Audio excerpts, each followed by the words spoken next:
Menjelang peringatan Hari Ulang Tahun Kemerdekaan ke-80 Republik Indonesia, sebuah fenomena baru muncul di media sosial, yakni pengibaran bendera One Piece atau Jolly Roger, simbol bajak laut dari serial anime asal Jepang. Bendera dengan gambar tengkorak dan tulang bersilang ini dikibarkan oleh sebagian masyarakat sebagai ekspresi kekecewaan mereka terhadap kinerja pemerintah dan sebagai bentuk perlawanan terhadap keadaan sosial dan politik yang ada. Sejumlah petinggi publik justru menilai simbol One Piece ini adalah bentuk makar dan memecah belah bangsa. Lantas bagaimana sedianya memaknai simbol One Piece ini? Saya akan membahasnya dalam Tribun News Fokus kali ini. Sudah tersambung melalui sambungan Zoom bersama dengan saya Ketua YLBHI, Mas Muhammad Isnor.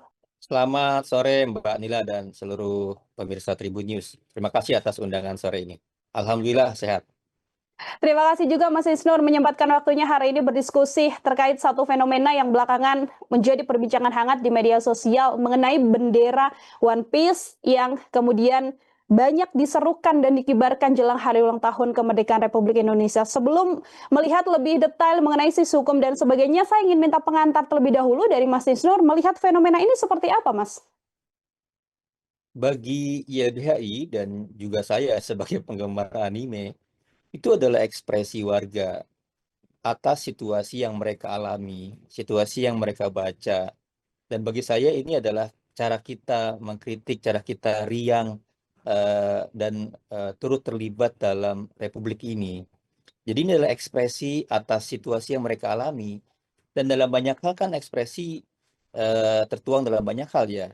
Ada yang melalui lagu, ada yang melalui buku, ada yang melalui puisi, ada yang melalui lukisan gitu. Jadi pernah misalnya ada kejadian yang lukisan mengkritik pemerintahan Jokowi di Galeri Nasional. Ya. Ada yang menggambarkan misalnya melalui lagu Sukatani.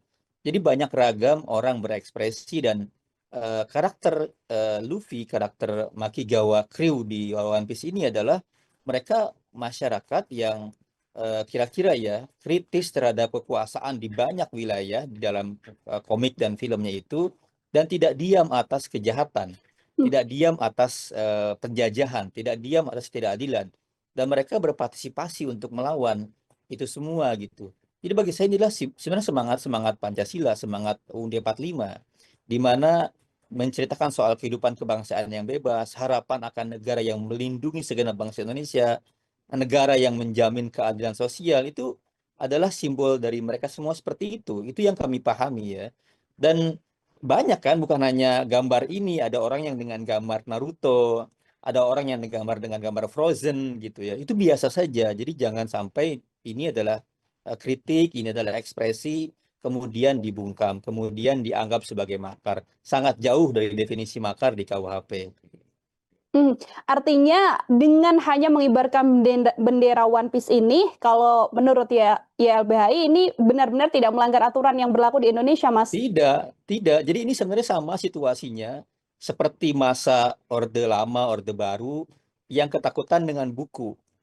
Kan dulu ada kan buku-bukunya Pramudia dilarang, buku-bukunya Sebastian Pompe dan banyak sekali penulis buku dilarang. Ini tuh watak ketakutan dari ciri pemerintahan otoritarian. Nah, pertanyaannya pemerintah kita ini pemerintahan hukum atau pemerintah otoriter? Dan kalau pemerintah hukum harus pemerintah santai, santai aja, biasa aja gitu. Jadi perlu belajar dari Presiden Indonesia Abdurrahman Wahid yang santai menanggapi ketika misalnya ada pengibaran di masa pemerintahannya Bintang Kejora. Dia bilang itu anggap aja umbul-umbul gitu. Jadi justru menarik pendapatnya Ibu Titi ya, anggota DPR dari fraksi Gerindra yang anggap udah sih biarin aja itu mah ece-ece, itu mah adalah ekspresi warga. Itu yang justru menarik ucapan dari Ibu Titi. Atau misalnya yang dipakai oleh wakil presiden kita, Mas Gibran, ketika kampanye. Mas Gibran kan menggunakan pin Jolly Roger, menggunakan pin One Piece dalam kampanyenya. Bahkan di debat Pilpres, Mas Gibran itu menggunakan simbol One Piece. Jadi apa yang salah dengan Mas Gibran menggunakan simbol One Piece itu? Jadi masyarakat juga bertanya, ini ada apa sih? Kok sepanik ini gitu? Padahal masyarakat tuh ingin merayakan sesuatu yang mereka rasakan dengan riang gembira gitu. Mhm. Oke, ini justru sikap berlebihan dari pemerintah termasuk menyebut memecah belah bangsa, menyebut Iya. makar. Jauh ya Mas Mm-mm. Isnur ya untuk mengarah ke sana ya? Iya, persis. Jadi ini kan karakter-karakter yang tidak ingin ada suara yang berbeda, tidak ingin ada kritik gitu. Mmm, Persis seperti juga ancaman yang diterima oleh jurnalis. Bagi saya ini adalah fenomena di mana pemerintah semakin alergi ya, semakin takut dengan suara masyarakat gitu, semakin takut dengan suara kebenaran yang masyarakat alami gitu. Itu sih bagi saya. mhm. Oke, Mas Isnur kalau kita melihat, apakah sedianya begitu ya, ada aturan-aturan tertentu dalam hukum yang memang menjelaskan bahwa ada hal yang bisa menjadi pelanggaran simbol negara, dalam hal ini bendera begitu ya, dengan mengibarkan bendera dalam bentuk berekspresi ini sendiri, Mas? Di Undang-Undang 24 2009 tentang bendera, bahasa, dan lambang negara, itu tentang merah putih, Mbak. Mhm, Jadi kalau mau mengibarkan merah putih itu ada aturannya. Jangan sampai kita kemudian menyalahgunakan bendera merah putih yang suci itu. Jadi bagi saya tidak ada larangan, tidak ada kaitannya mengibarkan bendera Jolly Roger gitu. Tapi misalnya, andaikan mau disandingkan, ya bendera merah putih lebih tinggi lah, kira-kira gitu ya. Seperti mhm, petunjuknya Abdurrahman Wahid gitu. Tapi kan ini kan tidak sama sekali mengaitkan dengan bendera merah putih. ya, Mereka mengibarkan simbol-simbol perasaan yang sama saja tentang ketidakadilan gitu. Jadi kalau Undang-Undang 24 itu berkenaan dengan penghormatan kita kepada bendera merah putih.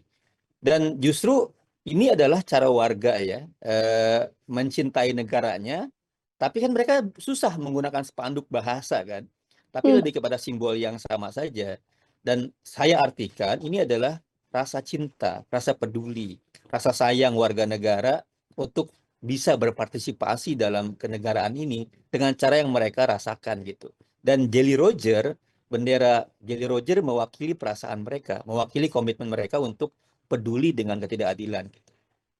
Oke, ini justru menjadi salah satu ekspresi yang harus bisa dibaca ya, Mas Isnur ya, dari Persis, pemerintah, bukan persis. kemudian menganggap ini adalah narasi makar dan sebagainya. Kalau, mungkin juga boleh diberikan penjelasan Mas Isnur, apakah sedianya ada batasan begitu ya, mengenai pengibaran bendera sendiri begitu, selain tadi bendera merah putih yang juga sudah sempat disampaikan Mas Isnur, tidak boleh lebih tinggi dari bendera merah putih, bendera apapun juga ada aturannya, apakah seperti itu, Mas? Ya, kita bisa baca pasal 24 dan 29 Undang-Undang Bendera. Yang penting kan gini, jangan sampai kita merusak, jangan sampai merendahkan, jangan sampai membakar, jangan sampai melakukan tindakan-tindakan yang menurunkan nilai atau kehormatan bendera merah putih. Itu yang dilarang. Kalau misalnya ada orang menyobek-nyobek, menginjak-injak, memasangkan bendera kusam dengan niat merendahkan, itu yang kena gitu. Tapi gini, kita kan berbangsa ya. Berbangsa ini kan dengan ruang demokrasi, di mana orang tuh bebas berekspresi dan dengan cara apapun. Nah, kalau dihadapkan dengan seperti ini, kita ini seperti melarang rakyat itu hidup dengan gembira, melarang rakyat hidup dengan riang, melarang rakyat hidup dengan ekspresinya. Dan dalam demokrasi, demokrasi itu menuntut orang itu semua bicara. Semua orang untuk menjadi publik dalam republik gitu. Menjadi demos dalam demokrasi gitu. Suara masyarakat. Jadi harusnya pemerintah itu mendengarkan dan berdialog serta menangkap pesan yang ingin disampaikan oleh para supir gitu ya di mana-mana. Saya dengar kemarin di dialog sebuah TV, kenapa supir ini memasang bendera ini dalam kendaraannya? Mereka merasakan dua hal. Ada satu yang ceritanya itu 3 hari mau nyebrang pelabuhan, mereka tertahan 3 hari. Bayangkan mereka dibebani mengangkat angkutan logistik dan lain-lain, tertahan di pelabuhan 3 hari tanpa kejelasan terbang, apa namanya menyeberang dan lain-lain. Yang kedua, mereka ini kan angkut barang kemana-mana. Nah, mereka tuh dibebani harus sampai dan lain-lain. Tetapi kemudian mereka kena tuduhlah over dimension, overload. Dan mereka kemudian mengalami banyak pungli. Jadi ini adalah rasa yang dirasakan oleh para supir kendaraan angkutan logistik karena begitu beratnya beban mereka untuk hanya mengantarkan barang-barang logistik gitu. Dengan hambatan transportasi, dengan hambatan pungli, dengan hambatan dihambat di mana-mana gitu. Dan kekecewaan ini kalau kita baca secara sosial media itu menumpuk. Jadi kekecewaan para supir angkutan logistik ini sudah sangat lama gitu. Seperti juga kekecewaan teman-teman driver online.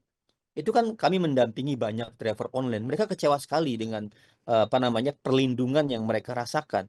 Nah, mereka tuh kecewa akhirnya mengibarkanlah bendera ini sebagai simbol. Jadi jangan dianggap sebagai sebuah gerakan untuk menggulingkan kekuasaan. Tidak ada ke arah sana gitu. Itu yang saya Mhm. dengar dari teman-teman klien atau dampingan yang kami dampingi. Mhm.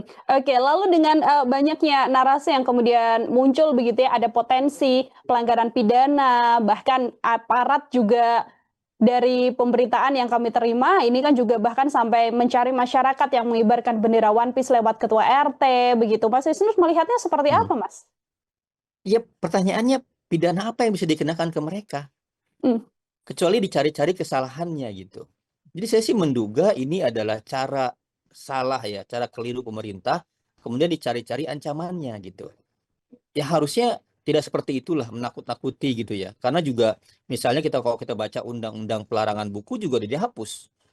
Jadi ya gimana caranya kita melarang orang berekspresi yang dijamin oleh konstitusi? Itu kan nggak bisa. Itu bagian dari ekspresi yang dilindungi oleh konstitusi. Jadi pemerintah diambil sumpah untuk taat, untuk menghormati konstitusi. Maka mhm. selayaknya sekarang seharusnya juga meresponi ekspresi ini dengan semangat menghormati konstitusi yang menjamin kemerdekaan berpendapat dari masyarakat gitu. Mmm. Apakah ada batasannya, Mas Isnur, yang juga diatur dalam undang-undang begitu ya, di titik mana kemudian berekspresi itu tidak masuk dalam pelanggaran pidana dan di titik mana juga itu bisa dikatakan sebagai pelanggaran pidana? Titiknya adalah undang-undang, Mbak. Jadi kalau kita Mmm, baca pasal 28 J ayat 2, dengan apakah hak asasi manusia itu bisa dibatasi? Dengan undang-undang. Dan pembatasannya harus dibuat undang-undang dalam masyarakat yang demokratis. Dengan alasan untuk melindungi hak asasi manusia orang lain. Dengan alasan untuk menjamin kesehatan publik, keselamatan publik gitu. Harusnya itu. Maka kita harus bisa pakai indikator di undang-undang bendera bahasa. Yang dilarang apa sih? Kita bisa baca pasal 24. Misalnya ayat 24 ayat A dilarang merusak, merobek, menginjak-injak, membakar atau perbuatan lain yang dengan maksud menodai, menghina atau merendahkan kehormatan bendera negara. Nah, pertanyaannya ada nggak tindakan dari mengibarkan bendera itu untuk merendahkan atau menghina? Kan nggak ada. Apalagi memakai bendera negara untuk reklame atau iklan komersil. Kan nggak ada. Mengibarkan bendera yang rusak, robek, luntur, kusut, atau kusam. Nggak ada juga. Mencetak, menyulam, menulis huruf, angka, gambar, tanda lain dalam rencana atau bendera. Atau memakai bendera untuk langit-langit, atap, membungkus barang, tutup barang, yang dapat menurunkan kehormatan. Itu kan larangan yang diatur di Undang-Undang Bendera. mmm, Sama sekali nggak ada larangan di situ. Gitu loh. Jadi kita pakai saja standar undang-undang. Yang kemudian kalau kita kaitkan dengan kemerdekaan berpendapat berekspresi, Undang-Undang 1948 itu kan jelas juga. Itu bagian dari kemerdekaan berpendapat dan berekspresi. Ya, sekarang bendera Jolly Roger ya. Besok misalnya bendera Gatot Kaca gitu. Besok bendera gua dari burung hantu. Terus ketakutan lagi setiap hari negara atau pemerintah dengan simbol-simbol itu. Kan lucu banget, ya kan? Sama lah kayak misalnya dalam karnaval budaya.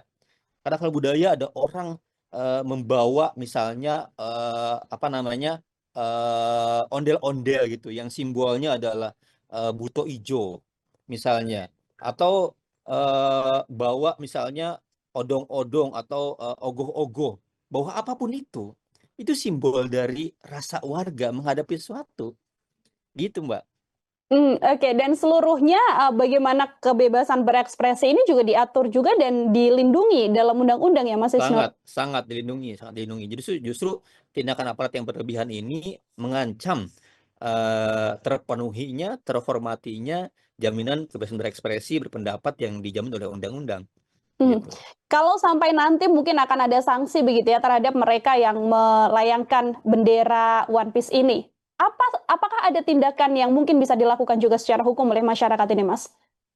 Ya, pertama pemerintah tolong hentikan ancaman-ancaman ini, biarkan rakyat, masyarakat itu bergembira, berekspresi, dan menyampaikan kritiknya. Yang kedua, hentikan pengancaman pidana. Karena apa pidana yang bisa diberlakukan kepada orang yang mengibarkan bendera? Bendera Jolly Roger, bendera ormas kedaerahan, ormas kebangsaan, ormas keagamaan. Itu kan orang bebas ngibarin bendera masing-masing, simbol masing-masing gitu ya. Jadi ya jangan takut ya. Dan kedua, kalau memang ada pemidanaan, tentu kantor-kantor LBH di bawah naungan YLBHI siap mendampingi, siap menemani teman-teman sepanjang tidak ada kesalahan lain ya yang dituduhkan kepada mereka gitu. Oke, ini banyak bantuan hukum yang kemudian bisa diberikan ya lewat Ya, sangat. beberapa dari YLBHI juga ketika memang sampai ada penindakan yang dilakukan oleh aparat. Terakhir dari saya, Mas Isnur, kalau mungkin bisa menyampaikan begitu ya, kira-kira solusi paling terbaik begitu kan, agar pemerintah juga redam, kemudian situasi ini tidak semakin digoreng dan semakin berkembang liar. Kalau dari Mas Isnur, silahkan sekaligus sebagai closing statement, Mas. Ya, solusinya adalah sebenarnya kita tuh marah dengan ketidakadilan, marah dengan korupsi, marah dengan pelanggaran hak asasi manusia, marah dengan nepotisme yang semakin merajalela. Harusnya pemerintah fokus saja mengurusi itu, ya. Misalnya ada menteri yang disebutkan namanya dalam persidangan di judi online, kok sampai sekarang nggak ditangkap-tangkap juga, nggak diproses juga gitu. Jadi fokuslah pada perbaikan negara hukum, fokuslah pada pemberantasan korupsi, fokuslah pada pemberian keadilan, fokuslah pada jangan sampai menggusur warga di mana-mana. Sehingga apa? Sehingga masyarakat merasakan Pancasila itu, merasakan sila kelima tentang keadilan sosial. Sehingga masyarakat merasakan merah putih itu Pancasila itu hidup dalam keseharian, bukan hanya dalam kertas gitu. Dan yang kedua, hormati, hargai, lindungi ekspresi warga dengan berbagai cara. Hari ini warga mengekspresikan dengan bendera One Piece. Besok dengan bendera lainnya, dengan simbol lainnya, dengan cara lainnya. Itu semua adalah cara ekspresi kecintaan warga kepada negeri ini. Lindungi warga, jaga warga, berikan rasa yang kemudian dalam pembukaan konstitusi sebagai kehidupan kebangsaan yang bebas. Ya, mari bangun Indonesia dengan jaminan bahwa kita merasakan kemerdekaan seutuhnya, termasuk kemerdekaan dalam berekspresi. Itulah esensi dari Agustusan tahun ini. Betul, dan juga kalau bahkan bisa didengarkan kritiknya begitu ya Mas Isnur ya, ini justru juga bisa sama-sama membangun, tidak hanya pemerintah saja yang berharap bisa membangun negeri ini, tapi juga masyarakat yang punya andil untuk menyuarakan kritik agar sama-sama membangun juga. Kalau misalnya ada hal-hal yang juga tidak sesuai dengan apa yang diharapkan oleh masyarakat seperti itu. Mas Isnur luar biasa sekali, terima kasih banyak untuk kesempatannya sore hari ini Terima berdiskusi kasih Mbak bersama Nila. dengan saya dalam Tribun Fokus. Semoga di lain kesempatan ada waktu kembali untuk berbincang. Sekali lagi terima kasih banyak. Selamat sore dan selamat beraktivitas kembali, Mas Isnur. Selamat sore, salam hormat semua. Iya, Tribuners, demikian obrolan saya bersama dengan Ketua YLBHI, Mas Isnur, dalam Tribun News on Fokus kali ini. Nantikan obrolan saya dengan sejumlah narasumber lain dan tema-tema lain hanya dalam Tribun News on Fokus. Saya Nila Irdah, pamit undur diri. Terima kasih banyak dan sampai jumpa. Download Tribun X sekarang. Menghadirkan lokal menjadi Indonesia.